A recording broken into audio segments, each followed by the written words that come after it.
The fluorescent light above the triage desk had been flickering for 3 days, and nobody had come to fix it.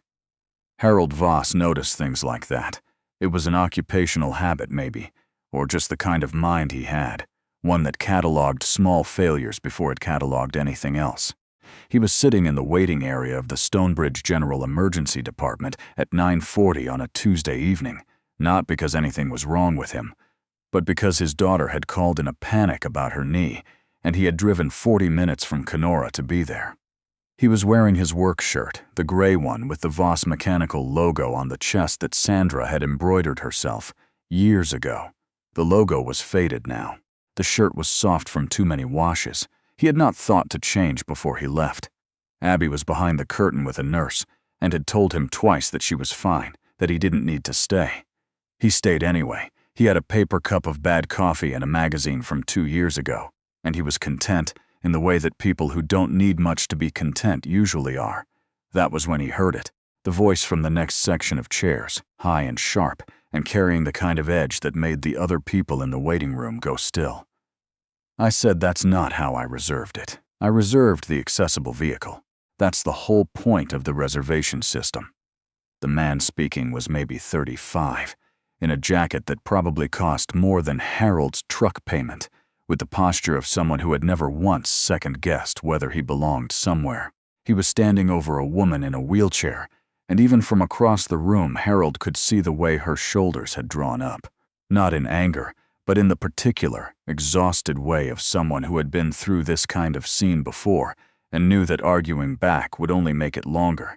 The woman was maybe 50, with short silver-streaked hair and the kind of stillness around her eyes that came either from medication or from an extraordinary amount of practice holding a neutral expression. She was dressed simply, dark slacks, a burgundy blouse, no jewelry except small gold earrings. She had a canvas bag on her lap. She looked like a librarian or a retired school principal or someone's favorite aunt. She did not look like she was enjoying any part of this moment. "Patrick," she said quietly. "It doesn't matter." "It does matter," Patrick said. "You can't just, I'll take a cab. You shouldn't have to take a cab. I specifically, Patrick." Her voice was the same volume, but something in it shifted, and the man went quiet for a moment in the way that people sometimes go quiet when they realize they have been performing rather than helping. "I've been waiting here for 2 hours. I'm tired. I would like this to stop." It didn't stop. Patrick pulled out his phone and started making a call, talking loudly to whoever was on the other end, narrating his grievances with the hospital's transportation coordinator, as if the woman in the wheelchair were a prop in a complaint he was filing rather than a person he had come to see. He turned his back to her. She looked at the wall. Harold set down his coffee cup. He did not make a decision, exactly. He stood up, crossed the waiting room, and sat down in the empty chair beside the woman. Not in Patrick's chair, he checked. There was a jacket over the back of it. But in the one beside it, the one that had been empty the whole time. The woman turned her head and looked at him. She had gray eyes. She looked at his shirt. "Harold Voss," he said, because that was what the shirt said, and because it felt less strange than introducing himself some other way. "I drove from Kenora. My daughter did something to her knee." She looked at him for a moment like she was calibrating something. Then she said, "Elaine Marsh. I had a procedure this afternoon, and my ride is apparently a logistical crisis." "He's loud," Harold said. "He means well," Elaine said. "He just means well very loudly." Harold nodded. He picked up his old magazine and held it out to her. "It's from last year," he said. "There's an article about a man who grows competitive pumpkins in Saskatchewan. It's more interesting than it sounds." Elaine Marsh looked at the magazine, looked at him, and then she laughed. It was a short laugh, surprised out of her, and it changed her face entirely. She took the magazine. Patrick eventually came back, still talking on his phone, and looked down at them both with the expression of someone who had returned to a scene that had rearranged itself without his permission. He said something to Elaine about having sorted out the vehicle issue, and she said that was good, thank you, and the whole exchange took about 90 seconds, and then he was gone, out through the sliding doors, still on the phone. The waiting room settled back into itself. "He's my husband's nephew," Elaine said after a while. "My late husband's nephew. He feels responsible. I've been trying to figure out for 2 years how to tell him that responsible and helpful are not the same thing. "That's a hard conversation," Harold said. "Everything about the last 2 years has been a hard conversation." She turned a page. "You drove 40 minutes at 9:30 at night because your daughter called about her knee." "She's 28, Harold said. "She still calls me." "That's something," Elaine said. "Not everyone gets that." Abby came out 20 minutes later with a tensor bandage and instructions to stay off the leg, and a look on her face when she saw Harold that combined exasperation with something that might have been relief. She had her mother's eyes and her mother's way of standing with one hand on her hip.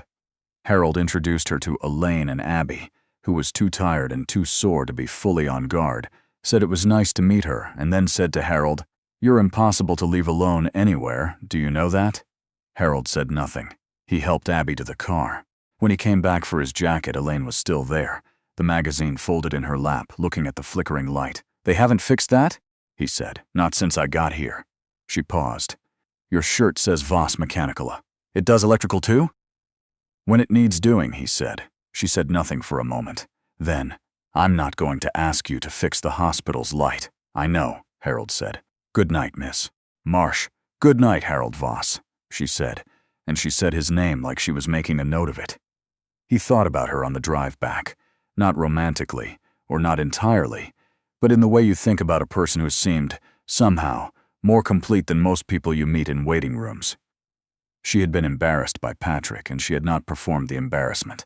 She had been tired, and she had not apologized for the tiredness. She had laughed at the pumpkin magazine and meant it. Small things.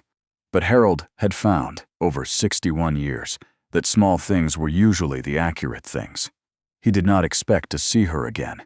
He had learned not to expect most things. Kenora was the kind of town where you could know your neighbors for 20 years and still not know what they did for work. Harold had grown up there, left for 8 years, come back to help his father with the business, and never entirely managed to leave again. Voss Mechanical had been his father's and was now his, and it occupied a building on the edge of town that looked, from the outside, like it might collapse in a moderate wind. It did not collapse. Harold had reinforced the foundation himself 3 years ago, working evenings after the shop closed. He employed 6 people. He paid them well. He had health benefits and a pension plan and a quarterly bonus structure that his accountant kept telling him was too generous and that he kept not adjusting. This was not something he talked about. Neither was the fact that the land the shop sat on had tripled in value over the past decade, or that he owned 4 other properties in the surrounding area, or that the investment portfolio he managed in the evenings from his kitchen table had grown quietly and steadily into something that would have surprised everyone who saw him in the gray faded shirt. He did not talk about it because it didn't seem relevant. What was relevant was whether the work was done right, whether the people who worked for him felt like they had done something real at the end of the day, whether his daughter called when her knee hurt. He had been thinking, lately, about the water, specifically about the decision the Regional Development Board was trying to make about Millstone Creek, which ran through a corner of the land Harold owned, but, more importantly, through the middle of an ecosystem that had been there longer than the town and that Harold understood, at a level he couldn't always explain, mattered in a way that the board's environmental summary hadn't quite captured. They were proposing a drainage reroute for a commercial development on the north end.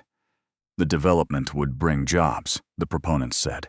Harold knew 3 of the 4 people on the board by name. He had fixed their vehicles. He had never once told any of them what he owned or what he thought, because it hadn't come up and he hadn't pushed it. He was going to have to push it now. He drove to the library on a Thursday to use their large format printer because the maps he needed were too detailed for his inkjet at home. The woman at the desk looked at his shirt and helpfully pointed him to the self-serve kiosk. He thanked her.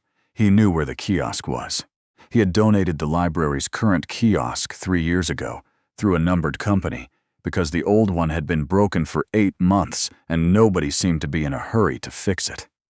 He was standing at the printer when someone said, "You're far from Kenora." He turned. Elaine Marsh was standing at the end of the reference shelf with a book under one arm and an expression that suggested she was more surprised than she was letting on. She was dressed the same way as the hospital, simply, practically, with the gold earrings. She had a cane today, not the wheelchair, and she was putting weight on it without drama, the way you do when mobility is just something you manage rather than something you perform managing. "Printing maps," Harold said. "Of what?" "Millstone Creek watershed." She was quiet for a moment. Then she said, "The development proposal? You know about it?" "I know a fair bit about it," she said. "I've been trying to figure out who owns the land on the southern parcel.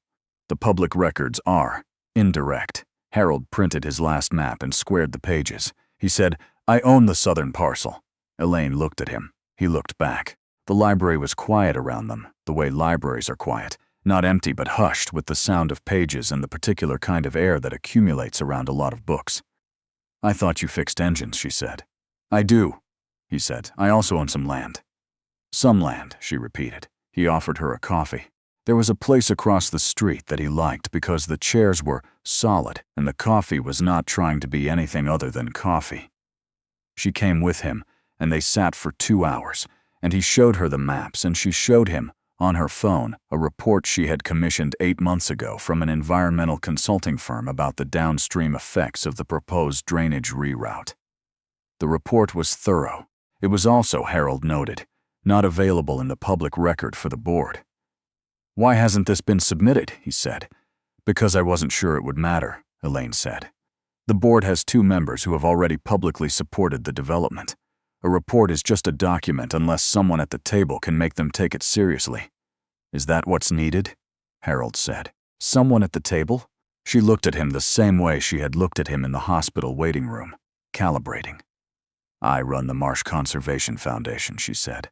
"My late husband started it. We fund watershed protection projects across northern Ontario. I have resources, and I have the report. What I don't have is local standing in Kenora. I came up from Sudbury 6 months ago to look at this particular project, and I've been working around the edges of it because I haven't found anyone who knows this land and also has a reason to speak to the board directly." "I have a reason," Harold said. "You own the parcel," she said. "Yes. But owning land and being willing to stand up at a public hearing and argue against something that will bring jobs to a town you've lived in your whole life, those are 2 different things." Harold thought about the creek. He had fished it as a boy. His father had fished it before him. There was a particular bend, about a kilometer south of where the reroute would begin, where in early June the water moved in a specific way that he had never been able to explain to anyone who hadn't stood there. "When's the hearing?" he said. 6 weeks, Elaine said. "I was going to attend alone." "You shouldn't attend alone," Harold said. She looked at him. Something in her face shifted, the same way it had shifted in the hospital when Patrick had finally left, like something that had been braced relaxed slightly. "No," she said. "I probably shouldn't." They met twice more before the hearing. Once at Harold's shop, where he spread the survey maps on the work table, and they went through the drainage proposal section by section, Elaine cross-referencing with her consultant's report, and Harold filling in what no report could contain, which was the actual texture of that land, where it was soft and where it was hard, where the water went in spring when nobody was accounting for it. Once at Elaine's rented house in Kenora, which was spare and clean and had 3 bookshelves and a card table she used as a desk, and where she made tea that was too strong and he drank it without comment. He did not ask about her husband. She did not ask about his. He had been widowed for 9 years. She had been widowed for 2. These were facts that existed between them without needing to be explained, the way certain facts between 2 people of a certain age can simply be present.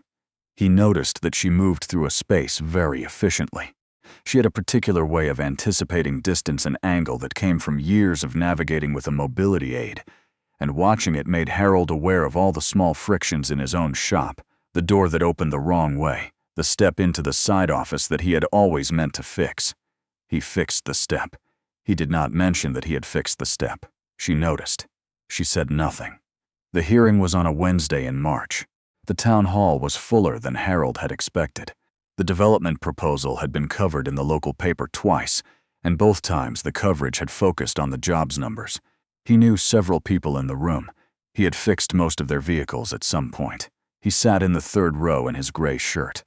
Elaine sat beside him in her wheelchair, the canvas bag on her lap, her hands very still. The proponent spoke first, a consultant from a firm in Toronto. He had a presentation with a lot of blue-green graphics and a slide titled Community Benefit Analysis that gave Harold the same feeling he sometimes got when a customer brought in a vehicle with a freshly washed exterior and expected him not to look at what was underneath. Then the board opened the floor. Patrick was there. Elaine had not mentioned he was coming, and he sat 3 rows back and watched the proceedings with the focused energy of a person who has decided to be useful. Harold noticed that he did not try to sit beside Elaine. That was, Harold thought, probably progress. A man from the Tourism Council spoke in favor. 2 farmers whose fields abutted the northern edge of the proposed reroute spoke in favor. They had been told the drainage would reduce seasonal flooding on their properties. A woman from the local naturalist club spoke against, with photographs of the wetland species in the affected area, and was thanked briefly by the chair and moved along. Harold stood up. He gave his name. He gave the parcel identification number. He explained his ownership of the southern land in 2 sentences, without color. He then said that he had reviewed the drainage proposal with the Marsh Conservation Foundation's environmental assessment, which he was submitting to the board in full, and that there were 3 specific points of technical divergence between the proponent's hydrological model and the actual drainage patterns on the ground that he thought the board needed to understand before it voted. He went through all 3 points. He did not raise his voice. He used the survey language from the proposal, but he also described, once, the particular bend in the creek south of the reroute terminus, and why what happened at that bend in spring mattered to what happened 6 kilometers downstream, at the wetland the naturalist had been trying to describe. When he sat down, the room was quiet for a moment. Elaine did not speak. She had discussed this with Harold beforehand. The submission would carry more local weight coming from the landowner. She rolled forward to the table and handed the board clerk the printed copy of the environmental assessment, 22 pages, with the appendices. She said, "The report speaks for itself. I'd encourage the board to have it reviewed by an independent hydrologist before the vote." The board chair said he'd take that under advisement. His voice was carefully neutral. Harold knew him. Brian Calloway, drove a 2016 F-150, needed the rear differential looked at but kept putting it off. There was a recess.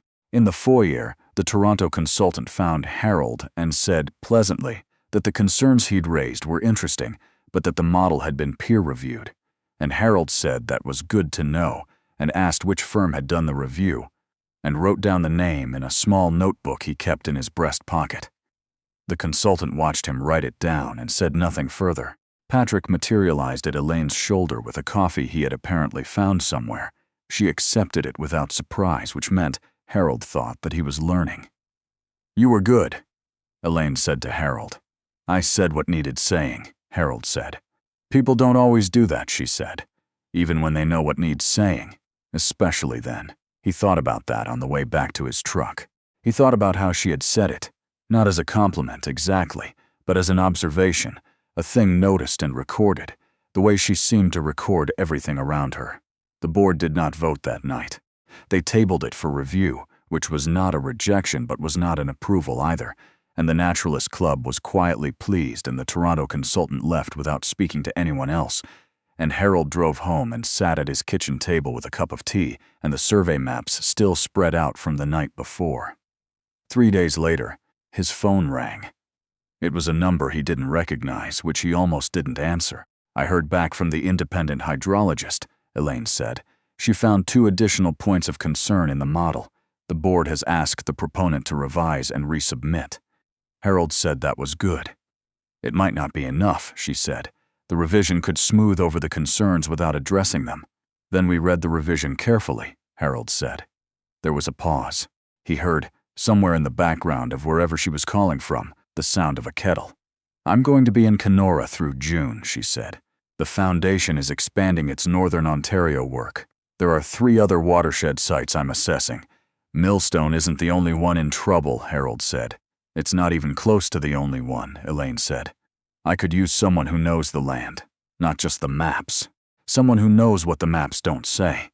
Harold looked at the maps on his kitchen table. He thought about the creek. He thought about how he had lived here for most of his life, and how much of what he knew about this place existed only in himself, had never been said to anyone, had never needed to be until now. "I'm generally free evenings," he said. "And Sunday mornings. Sunday mornings work," Elaine said. He was not sure, after he hung up, whether this was a professional arrangement or something else. He suspected it might be both, or that it might start as one and become something harder to name. He found he was not particularly troubled by the uncertainty. He had spent a lot of years being certain about things, and some of those certainties had been right and some had been wrong, and some had simply outlived themselves.